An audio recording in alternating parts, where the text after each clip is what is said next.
The Lord is my shepherd, I shall not be in want. He makes me lie down in green pastures. He leads me beside quiet waters. He restores my soul. He guides me in paths of righteousness for his name's sake. Even though I walk through the valley of the shadow of death, I will fear no evil, for you are with me. Your rod and your staff, they comfort me. You prepare a table before me in the presence of my enemies. You anoint my head with oil, my cup overflows. Surely goodness and mercy will follow me all the days of my life, and I will dwell in the house of the Lord forever.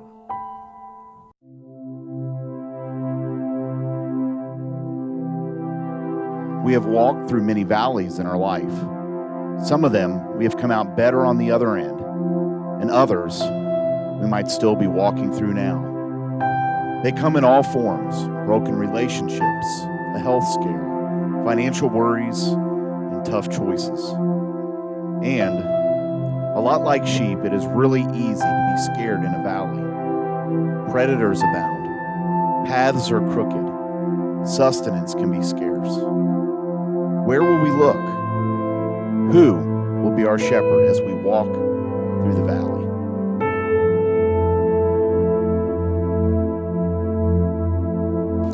One of the earliest passages of Scripture that I learned was the 23rd Psalm, and it's easy to understand why, because it touches at the very core of who I am. And I know myself too well, and I know I get lost. I get lost a lot. I get lost in my thoughts, my feelings, and the direction of my life. And I need someone to lead me, but who? I mean, I could look to my wife or my family or some wise sage, and I've tried to do that, and they do help. But the problem is that while I can glean some from them, they're not that much different than me. You know, sometimes it is the lost leading the lost, isn't it? Or maybe better put, it's the lesser lost leading the more lost. But the problem persists. No matter how lost we are, that we're what? Still lost. And I have to look bigger. And that bigger is God.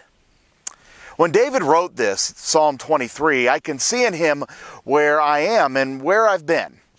He was wanting something better. He did not want to be lost anymore. He didn't want to be lost in the pain and the frustration that accompanies life. He didn't want to be lost in his thoughts of coming up short, not hitting the mark and of dreams and goals of what he thought life would be. He knew that no one, not himself, not his family, not his dream, would ever give him what he wants, because they always want more. With God, there is no want. A shepherd that always gives what we need the most is what we really want. We would be more than happy to live in a cardboard box if we could just wake up every day and know that we could walk through that day with joy and fulfillment and hope that overwhelms the self-pity and the second-guessing and the utter frustration that I often have with myself. David found out how. And I found out how. Now it's just a matter of letting him be the shepherd.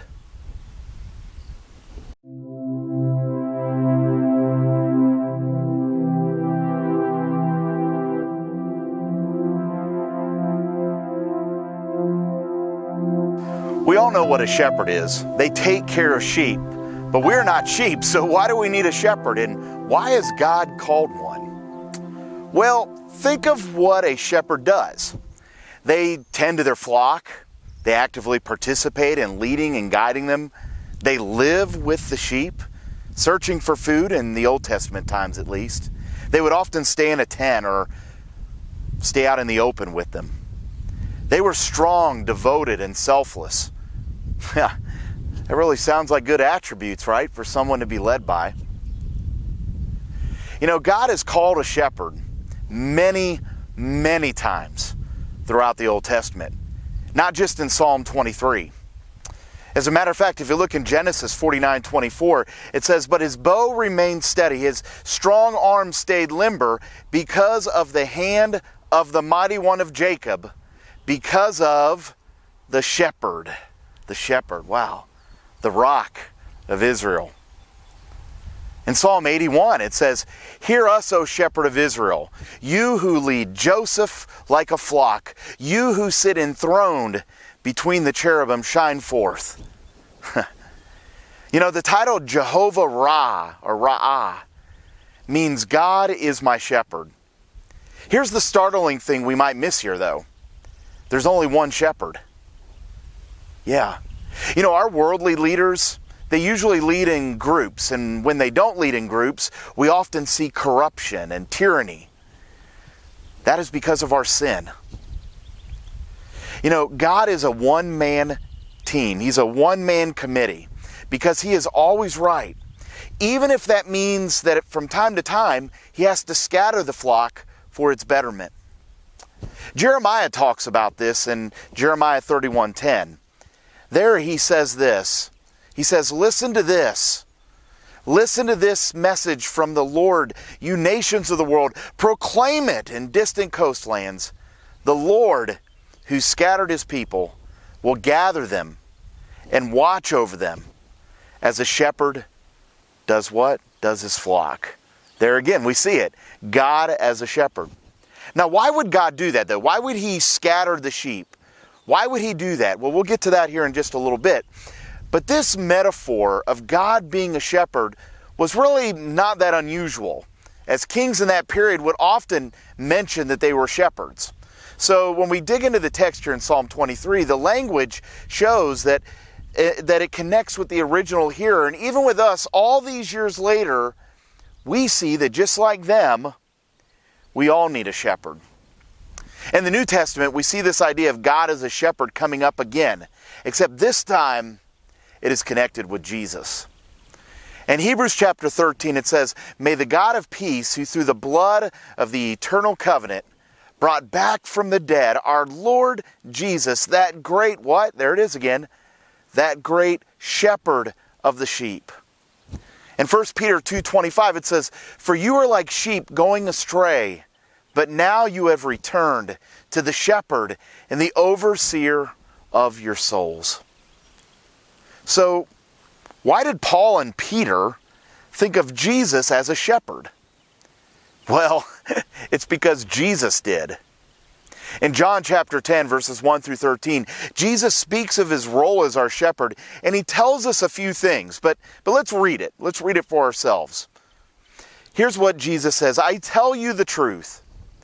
Anyone who sneaks over the wall of a sheepfold rather than going through the gate must surely be a thief and a robber. But the one who enters through the gate is the shepherd of the sheep." Verse 3, "The gatekeeper opens the gate for him, and the sheep recognize his voice. And what do? They come to him. He calls his own sheep by name, and he leads them out. After he has gathered his own flock, he walks ahead of them, and they follow him because they just know his voice. They won't follow a stranger. They will run from him because they don't know his voice." But then Jesus goes on there in verse 6. He says that those who were there that day heard Jesus say this, is that those who heard Jesus use this illustration didn't understand what He meant. So He explained it to him, and here's what He says. He says, "I tell you the truth that I am the gate for the sheep. All who come before me were thieves and robbers, but the true sheep did not listen to them. Yes, I am the gate. Those who come in through me will be saved. They will come and go freely and will find good pastures. The thief's purpose," Jesus says in verse 10, "is to steal and to kill and destroy. But my purpose is to give them a rich and satisfying life. I am the good shepherd, and the good shepherd sacrifices his life for the sheep. A hired hand will run when he sees a wolf coming. He will abandon the sheep because they don't belong to him. And he isn't their shepherd. And so the wolf attacks and he scatters the flock. But the hired hand, well, what does he do? He runs away because he's working only for the money and he doesn't really care about the sheep. So what kind of shepherd is Jesus? Well, he tells us there, doesn't he? He tells us that he's not an imposter, but that he's the real deal. That he's not going to sneak in and lead, but he's going to be honest and open in his leading, like we saw there in verses 1 and 2. And we also see that we know his voice when we hear it in verse 3.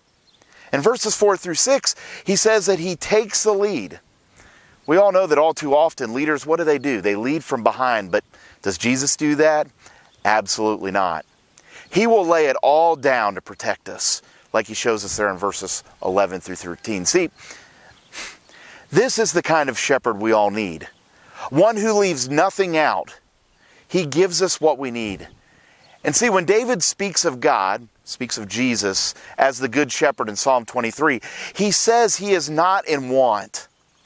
I mean, if you break down that word want, it gives you the sense that he is not deficient in anything. That's what it means if you break it into the Hebrew. Now remember, when David wrote this was written around the time in David's life when he was being chased by Saul. His very life was on the line. He did not have comfort. He had to hide in other people's homes and he had to hide in caves. But you know what? David says that even though that's where he was at, he still had it all. He was not deficient because of what he had, but rather who he had. He had the Good Shepherd. And we have the Good Shepherd too.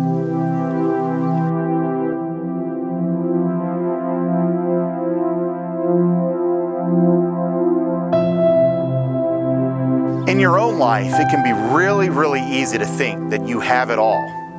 But I want us to, here for a minute, go beyond the stuff that often entangles us, right? More money, a nicer car, a bigger house. What I mean is that we want to be smarter. We want to have a happier marriage. We want to have lots of friends. We want to have the perfect job. Those are the things that I want to talk about. And what happens when we don't have those things? Well, we think we're missing something. I want to challenge you to not focus so much on what you get as a sheep, but focus more on the person who leads you. That's your shepherd. You know, the main point today in our message is this: who leads you matters more than what you have. It's not about what you have, it's about who you have. So often, we find our security and our peace in what we have, but it's really about who you have. Jesus is the shepherd. We can trust, but too often, what do? We focus on what we have over who gave it to us. And this applies not just to things. I mean, it can apply to information we are given, or advice, and even relationships. In an age of Twitter and Facebook, we take information in quantities that our forefathers, they could only dream of. But we look at all of this information that guides us, and what does it do? It guides us like shepherds who are crooked. And we don't stop to consider the source. We just take the information for what it is. And we don't really think a whole lot about who it's coming from. See, Jesus as the source means that the guidance we receive is always right, that it's always trustworthy. See, it is really about the shepherd. Now, very often we don't like what the shepherd has to say. Maybe you like the shepherd, but maybe not so much his leading. Maybe your worldview is overriding his long view. See, when we hear from Jesus, it's wisdom and truth that has lasted for millennia. Yet all too often, what are we? We are too quick to accept over his wisdom the wisdom of somebody else who hasn't even lived 100 years. Doesn't make a lot of sense, does it? But there are some things that we have to accept if we're going to look to the shepherd, if we're going to look to Jesus as our shepherd. And first, one thing I want us to see today is this: what is best for God is always what's going to be best for you. Now that might seem a little selfish, but remember, God, our shepherd, is always heading towards what's best for everyone. So what might not seem like what's best for you in that moment might be what's best for you in the long run, and that's what God's going to do. See, what the shepherd has in mind for the flock for the group always overrides the individual. Now, I know this flies in the face of everything that we have been taught. We've been taught since we were young to stand up for our rights, to stand up for our individuality. But truly, we are stronger when we are led together by a perfect shepherd who is taking us all as a flock to the right place. Now, the second thing is where God leads, you might not be what you had in mind. Where God, the shepherd, leads you might be different. And that's because we're so often focused on what we want from the guidance. When we look at what God tells us as to what we want to do, not what He tells us. See, God guides according to His will and not our wants or not even our needs.